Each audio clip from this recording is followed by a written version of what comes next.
ไปทางไหนเกิดเหตุการณ์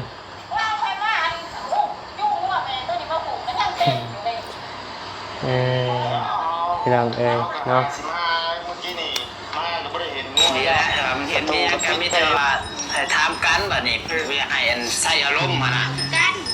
คือจะว่ามานี่ก็เบิ่งโอ้เมื่อยเจ้ากับเท่าได้นะเท่ากับปกคักใจไปได้แมนเนาะใส่กันนะพี่น้องเนาะจะเชื่อเดี๋ยวว่าใส่อารมณ์นะพี่น้องเนาะบ่มีเหตุและผลนะพี่น้องเนาะที่ว่าเรื่องงัวเด้อพี่น้องเด้อเนาะเรื่องงัวว่าซั่นคือว่าได้ยินแนวนั้นพี่น้องเอ้ยเนาะเบิ่งในคลิปนี่แหละก็บ่ได้ว่าทางใดนะพี่น้องเนาะตามเบิ่งในคลิปก็ตกใจทางบ่นิวก็ได้พี่น้องเอ้ยเนาะตอนแรกว่างัวป้าน้องสายผ้านี่บ่เห็นพี่น้องเอ้ยเนาะและทางบ่ไล่บ่บี้ทางที่ว่าทางทีมงานของจุเฮาเข้าไปสร้างไปสาพี่น้องเอ้ยเนาะให้ลูกหลานได้มีอยู่มีกินมีเฮือนอยู่ฝนบ่ตกแดดบ่ส่องพี่น้องเอ้ยเนาะก็เราก็ยังมาใส่อารมณ์ในแบบนี้นะพี่น้องเนาะแบบบ่มีถามเหตุและผลนะพี่น้องเนาะมีแต่ใส่อารมณ์อย่างเดียวและผลสุดท้ายมาฮู้บ่จังใดพี่น้องเอ้ยเนาะก็งัวเห็นพี่น้องเอ้ยบาดนี้เนาะงัวเห็นเราว่าเราเมื่อยที่ว่าใส่อารมณ์ใส่กับเขาบ่ไล่บ่พัดใส่พี่น้องเอ้ยเนาะก็เมื่อยบ่เมื่อยก็บ่ฮู้แล้วนะพี่น้องเนาะของผู้ใหญ่ในกับผู้ใหญ่คุยกันก็ต้องเอิ้นถามนะพี่น้องเนาะบ่ไล่เราก็อายุ3-40 ปีแล้วนะพี่น้องเนาะก็เป็นรุ่นว่าง่ายก็ผ่านลาตรีมาหลายแล้วบ่ไล่กันเนาะพี่น้องเนาะก็ทั้งแม่เพิ่นก็แม่นอายุแก่แต่ก็แล้วก็ควรสิมีนั่นแหละพี่น้องเอ้ยเนาะต้องถามบ้างนะพี่น้องเนาะลูกเอ้ยเห็นงัวของแม่บ่นั่นนี่ก็ว่ากันนะพี่น้องเนาะแต่ว่าเลยบ่ได้แจ้งข่าวดีน้องๆเลยพี่น้องเอ้ยเนาะอันนี้ก็เป็นเงินทางแม่ใหญ่ใจดีจากสหรัฐอเมริกาเด้อพี่น้องเด้อเนาะทางแม่เพิ่นก็เป็นคนลาวเพิ่นให้ทางให้บ่นิวมอบเป็นสมทบเฮือนนะพี่น้องเนาะและอีกล้านนึงให้ไปซื้อ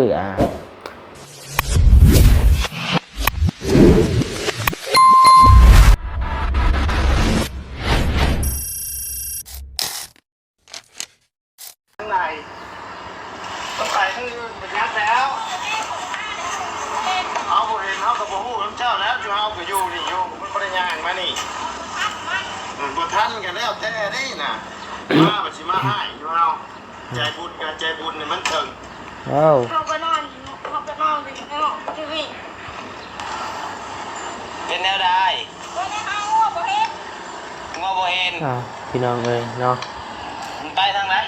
เกิดเหตุการณ์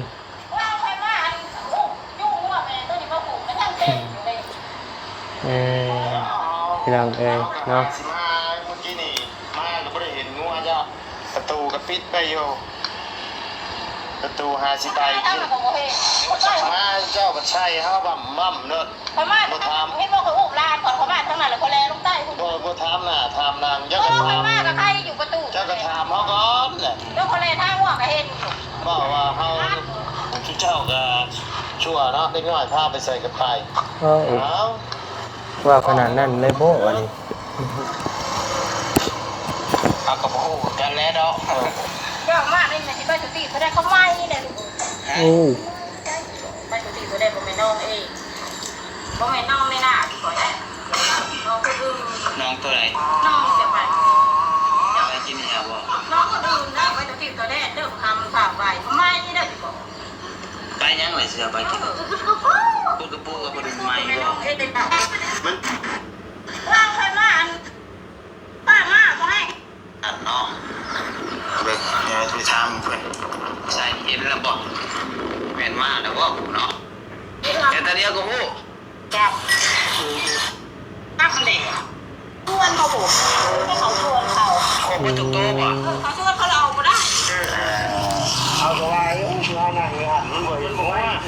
ไม่ได้เห็นก็ขึ้นไปเนาะไม่สูบดึงเขาแป้ผ้าเนี่ยเขาเห็นเขาหูเขามากผมเห็นแล้วหัวทางนั้นเดียวเนี่ยเขาการอยู่ได้ชวนเขาค่ะเราไม่ได้งานหนักจัง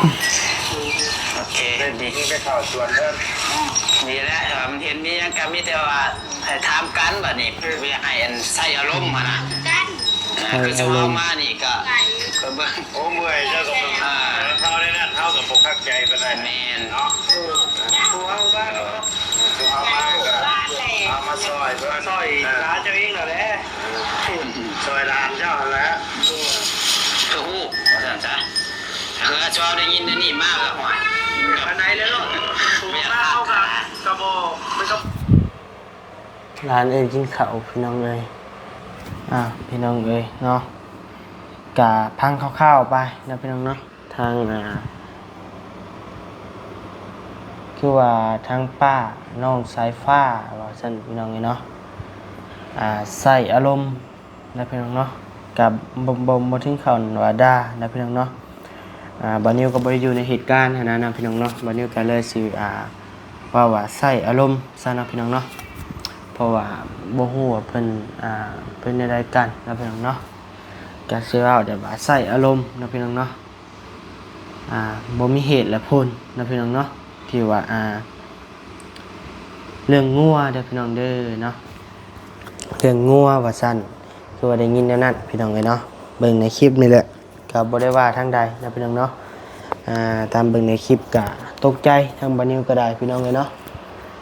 ตอนแรกว่างัวป้าน้องสายผ้านี่บ่เห็นพี่น้องเอ้ยเนาะและทางบ่ไล่บ่บี้บ่พัดไส้นะพี่น้องเนาะเพิ่นก็อยู่หันพี่น้องเอ้ยเนาะพอดีเหมาะเจอกับทางบ่ไล่บ่ไม่ได้ปิดประตูบ่หรือบ่ปิดบ่หรือใดๆนะพี่น้องเนาะแล้วก็ทางป้าน้องสายฟ้านี่เองนะพี่น้องเนาะก็ได้มาใส่อารมณ์แต่บ่มีเหตุและผลนะพี่น้องเนาะได้ไม่ได้เว้าคำที่มันรุนแรงแน่นะพี่น้องเนาะคือได้ยินว่าอย่างก็ใจบุญกับใจบุญให้มันชุดว่าซั่นเนาะก็คือว่าแนวนี้แหละนะพี่น้องเนาะก็ บัดนี้ก็สิบ่เว้าหยังไปหลายนะพี่น้องเนาะก็ย่านมันคลาดเคลื่อนพี่น้องเอ้ยก็บัดนี้ก็ออกมาแสดงความคิดเห็นในคลิปนี้พี่น้องเอ้ยเนาะก็ตามที่เห็นก็คือประวัติชัยเพิ่นอัดคลิปไว้นี่แหละเนาะพี่น้องเนาะว่าป้าน้องสายฟ้ามาใส่อารมณ์พี่น้องเอ้ยใส่เบาไล่ประวัติชัยบ่บี้นั่นแหละเนาะพี่น้องเนาะที่มันได้เกิดเหตุการณ์ขึ้นในครั้งนี้พี่น้องเอ้ยก็ตกใจแฮงบัดนี้ก็ได้นี่ ว่าคือว่ามีไม้มีหยังอีกบ่แนวใดเนาะพี่น้องเนาะก็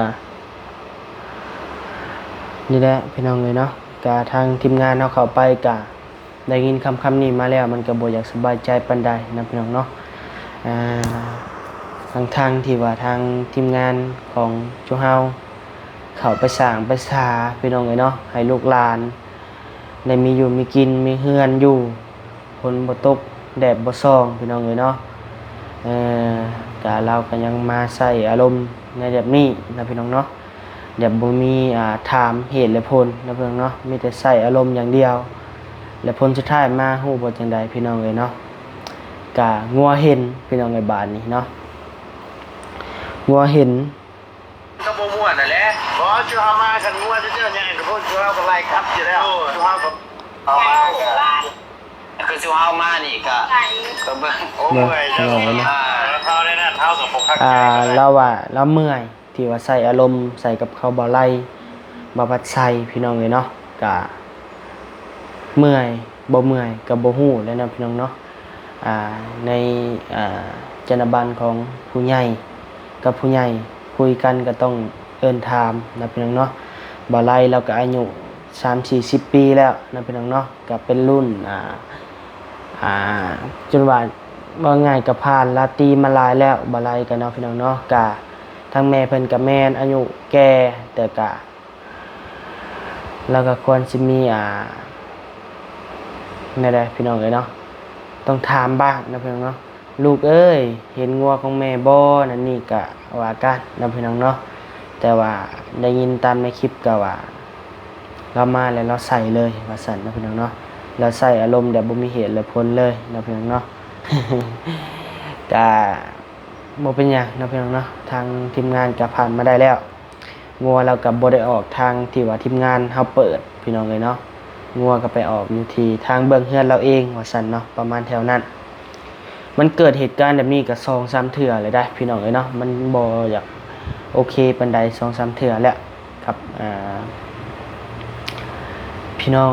ของน้องสายฟ้านี่นะพี่น้องเนาะแต่ว่าทางทีมงานเฮาก็หักแพงทั้งน้องสายฟ้าก็บ่อยากถิ่มบ่อยากปะได้พี่น้องเลยเนาะเห็นแล้วก็อีต้นน้องน้อยเพิ่นเนาะพี่น้องเนาะน้องสายฟ้าน้องบุญทวีเห็นแล้วก็อีต้นพี่น้องเลยก็เลยว่าตัดสินใจบ่ถิ่มบ่ปะพี่น้องเลยเนาะทางพ่อแม่ FC ก็หักแพงน้องเพิ่นเนาะพี่น้องเนาะทางทีมงานก็หักแพงน้องเพิ่นก็เลยว่าตัดสินใจบ่พึ่งปะเนาะพี่น้องเนาะ บ่ถิ่มบ่ปะน้องเพิ่นและเห็นแล้วก็เอ็นดูพี่น้องเอ้ยแต่ว่าครอบครัวเพิ่นก็คือเห็นนั่นแหละพี่น้องเอ้ยเนาะ พี่น้องเอ้ยโอเคพี่น้องเอ้ยเนาะพอแหละพี่น้องเอ้ยบ่ว่าหลายย้ายห่างเนาะพี่น้องเนาะ เสียงมานิ้วก็เป็นเปลี่ยนแล้วเด้อพี่น้องเอ้ยเป็นไข้เป็นเจ็บพี่น้องเอ้ยเนาะกะมาในคลิปนี้พี่น้องเอ้ยเนาะใช่หากับเอาเงินก่อนโอเคเดี๋ยวสิมาแจ้งข่าวดีพี่น้องเลยนะพี่น้องเนาะกะทางบานิวมีข่าวดีเข้ามาอีกนะพี่น้องเนาะเป็นข่าวดีทางน้องน้อยเดี๋ยวพี่น้องเด้อเนาะกะมีเพิ่มเข้ามาอีกจำนวนพี่น้องเลยเนาะ1 ล้านกีบนะพี่น้องเนาะแล้วก็เป็นเงิน1 ล้านกีบแต่พี่น้องนะมีเพิ่มเข้ามาอีกบัดนี้ว่าสิแจ้งมื้อนี้พี่น้องเลยเนาะว่าสิเซอร์ไพรส์น้องน้อยเพิ่นมื้อนี้แต่ว่ามื้อนี้น้องน้อยเพิ่นให้บัดนี้พาไปตลาดนะพี่น้องเนาะพอดีมอเจาะถ่ายคลิปในตลาดแล้วเรียบร้อยพี่น้องเอ้ยโทรศัพท์บัดนิวเพย์พี่น้องเอ้ย ก้นฉากมันบ่ได้พี่น้องเอ้ยเนาะก้นฉากโทรศัพท์หน่อยบัดนิวถ่ายกล้องนี่แหละถ่ายคลิปนี่แหละนะพี่น้องเนาะมันบ่ได้ก็เลยพาออกมาพี่น้องเอ้ยมาตั้งแต่2 โมงเนาะเดินทางมาแต่บ้านน้องน้อยพอดีออกมาจากตลาดไปส่งน้องน้อยปึ๊บเดินทางมาเลยพี่น้องเอ้ยเนาะตกใจพี่น้องเอ้ยโอ้ตายแท้ๆว่าซั่นเนาะคะแนนว่าหน่วยนี่เพไปสอบลายมือนี่ก็โอ้ว่าซั่นเนาะพี่น้องเนาะจักสิเอาหน่วยใดมาถ่ายคลิปให้พี่น้องได้เบิ่งได้ชมนํกันเนาะพี่น้องเนาะคันว่าหน่วยนี้ก็ กล้องก็แหล่ๆดำๆไปนะพี่น้องเนาะก็แหละพี่น้องเอ้ยตกใจบ่อยู่ก็ได้ก็เลยบ่ได้แจ้งข่าวดีน้องน้อยเลยพี่น้องเอ้ยเนาะอันนี้ก็เป็นเงินทางแม่ใหญ่ใจดีจากสหรัฐอเมริกาเด้อพี่น้องเด้อเนาะทางแม่เพิ่นก็เป็นคนลาวเพิ่นให้ทางลูกหลานแม่เนาะพี่น้องเนาะลูกหลานแม่เพิ่นเองนั่นแหละโอนเงินมาเข้าบัญชีบานิวนะพี่น้องเนาะก็ให้บานิวไปดึงเป็นเงินกีบออกมาเนาะไปกดมาก็พอดี1 ล้านกีบแล้วแม่เพิ่นโอนมาอยู่2 ล้านกีบให้บานิวไปซื้อหัวอาหารมานำเนาะแหล่เงินจำนวน1 ล้านกีบนี่เลยกะให้บานิวมอบเป็นสมทบเพื่อนนะพี่น้องเนาะและอีก1 ล้านให้ไปซื้อหัวอาหารมา250,000เราอะเนาะและเรือนั่นให้บานิวเติมน้ำมูกน้ำมันไปเซโปนะพี่น้องเนาะทางบานิวก็ขอขอบคุณขอบใจทั้งแม่ใหญ่ใจดีจากสหรัฐอเมริกาเด้อเนาะแม่เพิ่นก็เป็นคนลาวขอให้แม่เพิ่นอยู่ดีไม่แห้งความเจ็บบ่ให้ได้ความไข้บ่ให้มีปรารถนาสิ่งใดขอให้ได้สิ่งนั้นสมความมุ่งมั่นปรารถนาอย่าเจ็บอย่าจนร่ำรวยๆได้ไหมเด้อเนาะสุขกายสบายใจถ้ามีโรคภัยไข้เจ็บก็ขอให้หายไปจากห่างกายได้ไหมเด้อเนาะถ้าบ่ให้มีก็ให้สุขกายสบายใจหลายๆเด้อแม่เด้อสาธุพี่น้องเอ้ยพังข่าวหายแล้วมาพังข่าวดีบาดนี้นะพี่น้องเนาะนี่แหละข่าวดีน้องน้อยนะพี่น้องเนาะแล้วก็เดี๋ยวบาดนี้มีอีกนะพี่น้องเนาะหายางกระติ้วก่อนมีอีกนะพี่น้องเนาะทางบานิวชี้แจง FC อีกเท่านึงนะพี่น้องเนาะบึ๊บแต่บานิวก็ยังบ่ได้ไปกดเงินมายังบ่ไปเอาเงินดอกนะพี่น้องเนาะแต่บานิวสิมาแจ้งตื่นก่อนแจ้งพี่น้องก่อนนะพี่น้องเนาะมีทาง อ่าอ้ายใหญ่ใจดีจากฝั่งไทยเด้อพี่น้องเด้อเนาะสมทบมาอีกเติมหนึงเนาะพี่น้องเนาะสมทบมาอยู่จำนวน 2,000 บาทพี่น้องเอ้ยเนาะธนบัตร 2,000 บาทก็เป็นเงินของบานิวนี่แหละพี่น้องเอ้ยเนาะเป็นเงินของบานิวเอาออกมาให้พี่น้องก่อนแจ้งให้ FC พังก่อนเงินจำนวนนั้นก็ยังบ่ได้ดึงออกมาเนาะพี่น้องเนาะก็เงินสมทบเงินน้อยๆเด้อพี่น้องเด้อเนาะทางอ้ายใหญ่ใจดีเพิ่นโอนมา 2,000 บาทพี่น้องเอ้ยก็เพื่อเสียค่าธรรมเนียมก็ยังเหลืออยู่ประมาณ1,900 กว่า980 บาท950 บาทนี่แหละพี่น้องเอ้ยเนาะก็ 2,000 บาทและทางอ้ายเพิ่นหักค่าน้ำมูกน้ำมันให้บานิว500 บาทเด้อพี่น้องเด้อเนาะทางน้อยๆก็เหลืออยู่ 1,500 บาทพี่น้องเอ้ยเนาะและเป็นเงินกีบมาก็ตกอยู่ประมาณ 900,000 ปลายเนาะ 900,000 ปลายล้านนี่แหละแล้วแต่เรทนะพี่น้องเนาะจามื้อนี้ก็มีข่าวดี2ซ้อนเรื่องน้อยๆเด้อพี่น้องเด้อเนาะทางบานิวว่าสิเซอร์ไพรส์เพิ่นอยู่ผู้แหละอยู่บ้านอยู่เฮือนเพิ่นผู้แหละแต่ก็บ่ทันพี่น้องเอ้ย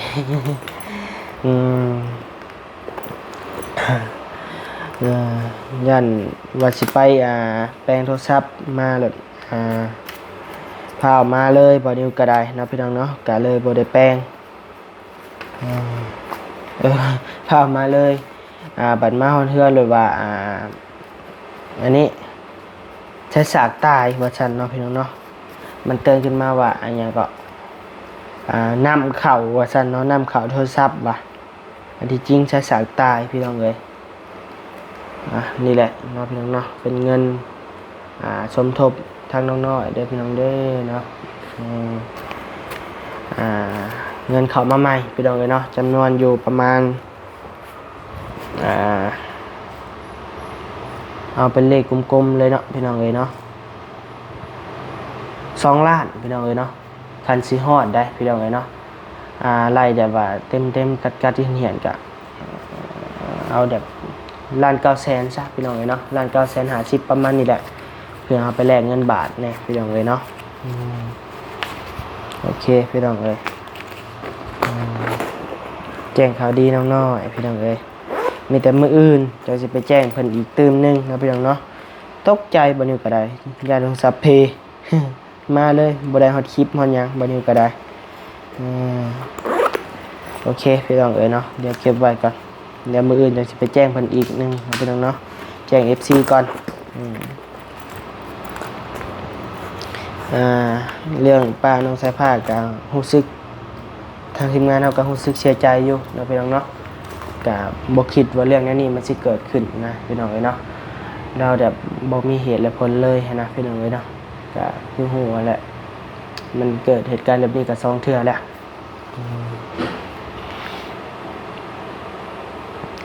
แล้วก็ทางมานิวสิแจ้ง FC เลยนะพี่น้องเนาะแจ้งพ่อแม่ใจบุญ FC ทุกท่านเนาะก็มื้ออื่นเป็นมื้อเดินทางขึ้นเมืองสิโปนเด้อพี่น้องเด้อเนาะเดินทางขึ้นพร้อมทางบ่อเตียงทองเลยพี่น้องเอ้ยน่าจะเป็นมื้ออื่นตอนแรกเดินทางเนาะพี่น้องเนาะก็ฝากพ่อแม่พี่น้องติดตามชมบานิวหน่อยเด้อพี่น้องเอ้ยไปแจกเครื่องแจกของทางเมืองสิโปนพี่น้องเอ้ยเนาะเป็นเครื่องเป็นของกับเป็นเครื่องทางแม่เย็นเนาะพี่น้องเนาะกับแม่เด้ออ่านเบิ่งก่อน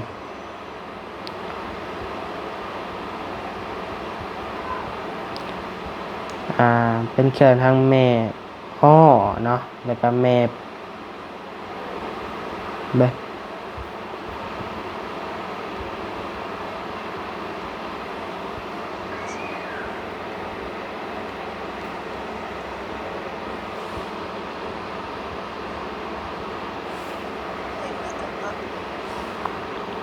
หาก่อนพี่น้องเลย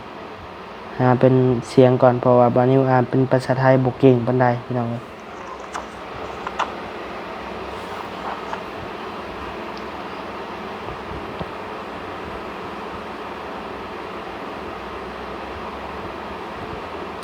นิวภาษาไทยบ่เก่งปานใดพี่น้องเลยเนาะขอโทษนำหลาย